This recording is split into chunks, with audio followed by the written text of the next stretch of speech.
Hi, everybody. John Anns again with Ashtonwood House Concert. It has been a long time, nearly 7 months since we were at this, and we are so excited for the beginning of our eighth season with Ashtonwood House Concerts.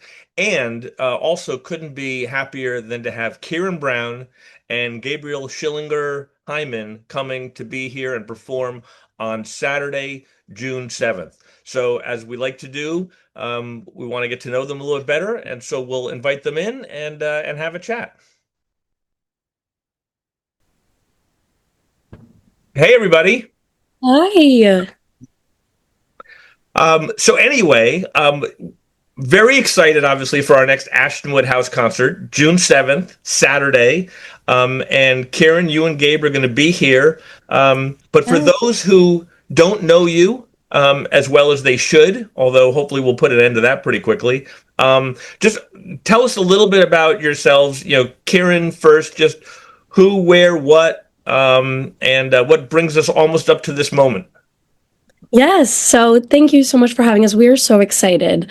My name is Kieran Brown. I am a New York City-based jazz singer, songwriter, and performer.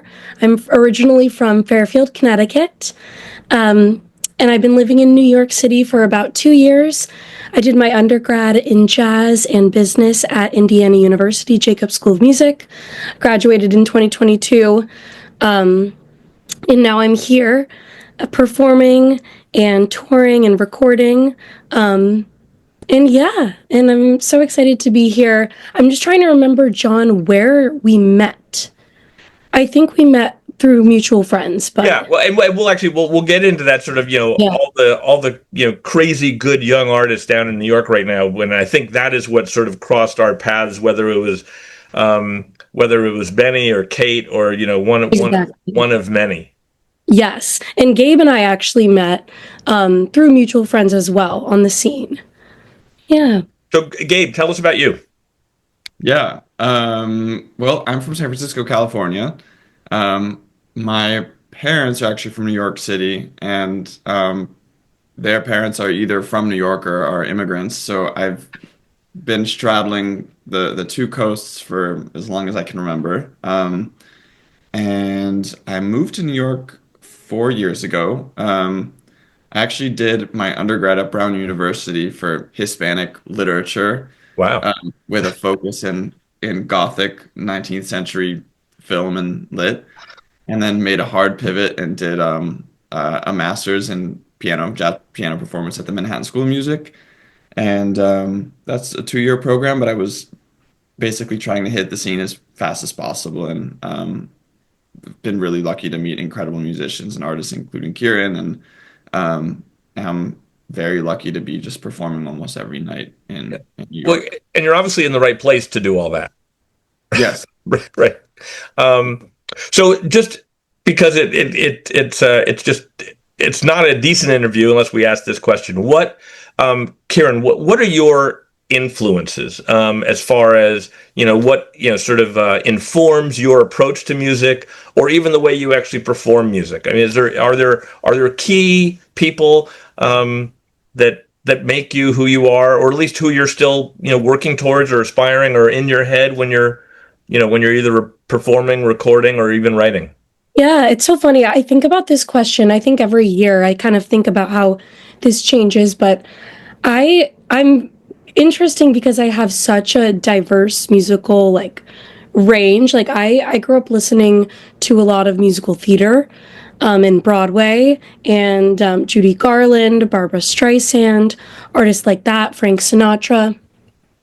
And I didn't get into jazz until I was about 16 years old. So I guess a little bit later than normal, but when I got into jazz, everything kind of changed for me. I started listening to, of course, Ella Fitzgerald, Sarah Vaughan, Nancy Wilson, artists like that, and that really changed everything for me. But in terms of who I'm inspired by so many different artists. And I think that's because I listen to so many different types of music as well, not just jazz. My dad is very into classic rock. So I grew up listening to a lot of that music as well, Elton John, the Beatles. I'm really just inspired by great songwriters and great performers in and out of jazz as well. But yeah, it's such a broad scope for me, but I would say it all really started with Broadway and musical theater, and then I kind of morphed into jazz from there. Yep. Great. Gabe, same sort of question. Well, I would start by saying that I come from a family of exclusively classical musicians. Many musicians in the family. My parents met in an orchestra, and then my mom's parents met in an orchestra. So a lot of classical music growing up. And I absolutely loved performing it, but the process of learning these pieces, it was taking me too long. It was a very solitary experience as a pianist. So I really started to gravitate toward ensemble playing and jazz specifically. But my biggest influences, some of them are on the wall right now, and I haven't even talked to Kieran about this yet. But one of one of them is Dr. Don Shirley, who Oh my God. is not so well known, but is a phenomenal classical pianist who, because he was black and couldn't get a record deal playing classical piano in the 50s and 60s, the only way for him to sell records was to move into jazz. So that's one of my favorite records, and it's kind of this perfect bridge between classical and jazz. And I might talk to Kieran about bringing one of my arrangements. Yeah. And then other than that, it's Coltrane, it's Bill Evans, and some of the pianists on the scene today, Glenn Zaleski and Sullivan Fortner are huge inspirations too. Oh, awesome. Yeah. Well, we were like we've actually had Sullivan at the house before, so it's Oh, great. yeah. Now, Gabe, do you feel like you play in any sort of a certain style, or is your style all your own, which is also not uncommon? But do you feel like you don't just like certain players, but do you think you fit in somewhere in a particular performance style? Definitely. I think I'm definitely sitting somewhere in between Bill Evans, Chick, and McCoy, plus a little bit of classical. And it's funny we're mentioning Sullivan because he's one of the reasons that I started to gravitate toward other like the music of Duke, Strayhorn, and Dr. Don Shirley. We had a lesson together, and he was talking about just the importance of digging a little deeper, trying to emulate pianists, and see if you can really tap into their sound. So, yeah. Oh, that's great. And Kieran, just to round that out a little bit, say, do you? I mean, again, clearly you do not perform one way, but do you feel like your style is reminiscent of anything in particular, or do you just feel very much like you're doing your thing and let others decide how I sound? And that's a great point because I think as artists, it's very easy to feel boxed into one type of thing. And of course, jazz is like one of my main loves and one of my favorite things to perform. But I do feel like as I'm coming into my own as an artist, really just embracing different sides of my performing and my influences and everything like that. So I really do like my bio says I'm a multi-genre performer. I love doing background vocals. I love performing musical theater. I've actually been getting into a lot of that recently, starting auditioning and stuff like that. Starting acting, which is very exciting, tapping into that as well. But yeah, I do really feel like a multi-genre performer, which is very liberating because I feel like I'm not boxed into one specific thing. I can really just do what I love. And so, again, that's a very liberating feeling. So let's talk. So Kieran, you've got an album coming out. Yes, I have it right here. Surprise, surprise. Awesome. So my question, I mean, again, I know we're going to hear a lot about this at the performance, and we're going to talk about it as well. But how does a young performer in a town with a lot of young, good performers, well, how do you decide when? How did you know this was when you were going to do it?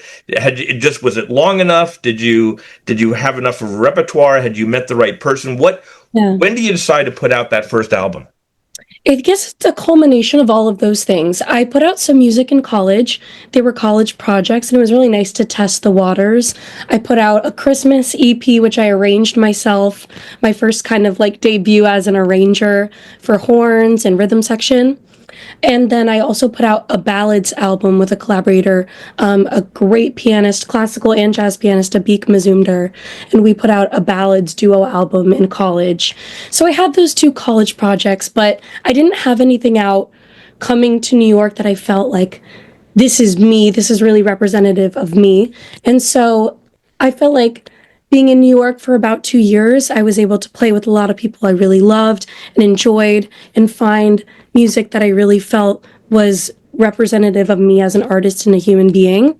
And the album really touches on more than just music. It really is kind of a commentary on the last 3 or 4 years of my life, kind of navigating adulthood, graduating college. I didn't do a master's, I kind of just jumped right into it. So the album, the tune selection is reflective of that journey as well. So it's more than just 10 tunes that I love. It's really all of them have like significant meaning to me. And I think that I'm happy I put it out. I'm putting it out when I am. I think it would have been a little premature to put it out when I just moved here because I really needed to find myself and my voice as an artist first. Great. And I trust we will on June 7th we will hear some stuff from the album. Yes, Okay. yeah. Gabe isn't playing on the album, but I'm gonna hand pick a few tunes that I really love, and I'll share those on the 7th. So I'm very excited. I'm sure Gabe can figure it out. So Oh my God. let's talk about the 7th. I know you guys have played together before, but let's talk about this particular arrangement or setup, right? Really small venue, just piano and voice. And Gabe, I'll start with you. Is the piano and voice small setting? Is that limiting for you? What does that mean for you going into it?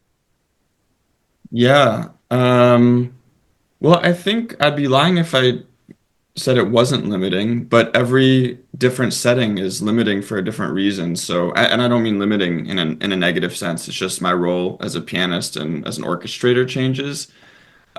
So playing duo is whether that's with a vocalist or anyone else is extremely it's one of my favorite settings to be playing in. I'm excited to dig into this duo setting with Kieran. We've played a bit, and it's always such a pleasure. And Kieran is someone who, and I mean this in the nicest possible way, I have to take care of when I'm playing. I don't have to be so obvious about what I'm doing, and I think there's a bit of a trust there where we can figure this out as we're going. We're gonna take this piece of music on a journey, and we'll kind of nurture the music together, and that's something that is very liberating as a pianist. I don't have to yeah, the responsibilities and the role of a pianist in a duo setting is it changes depending on who they're playing with. So I'm excited about this one, and um, it's really an intimate setup. So I'm really excited about it, and That it is. yeah, and it's also something that you can work with someone for a long time, but it's always just going to be fresh and new when it's performed, and particularly in a duo setting. So I'm very excited for Yeah. that. So, Kieran, essentially the same question, but also speak to how that does that change.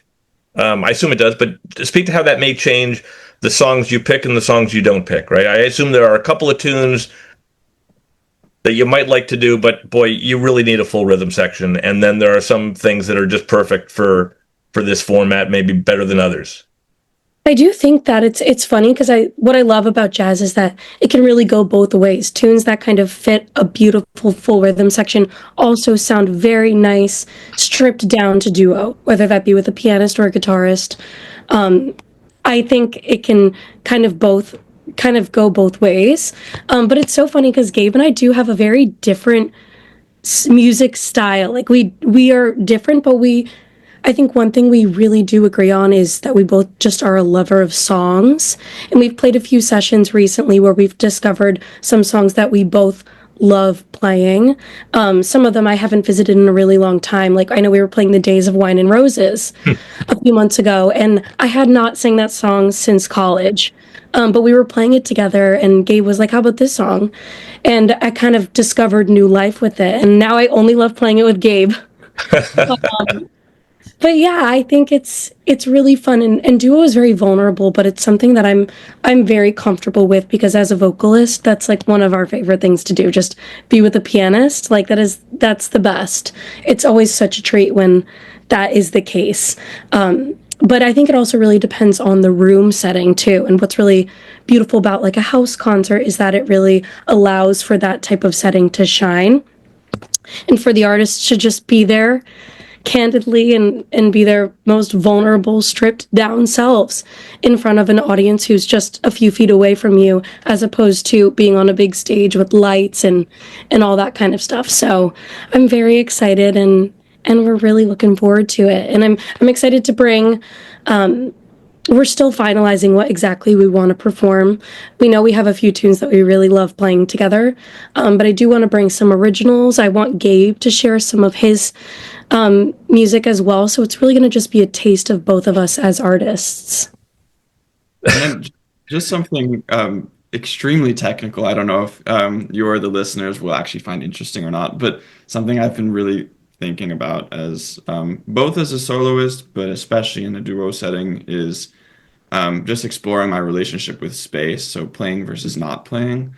So, when you're playing with a band, you're always going to have the bass playing a quarter note. You're always going to have that ride cymbal going. And yeah, Kieran mentioned that kind of vulnerability, that element there. And there's, I think the gut instinct is, oh, we got to fill up space, make sure, Right.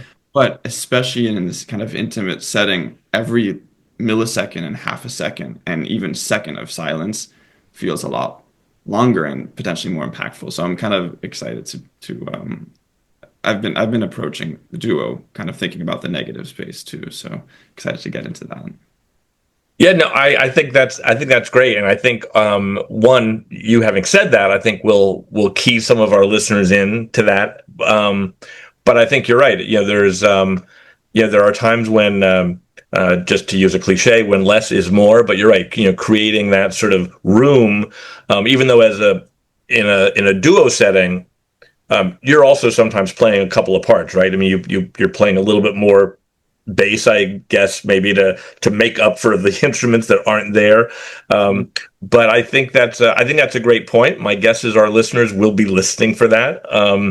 And Kieran is right. It is I mean, it's a vulnerable position, right? There's no one's eating and being served, and it's a really captive, attentive, really appreciative audience.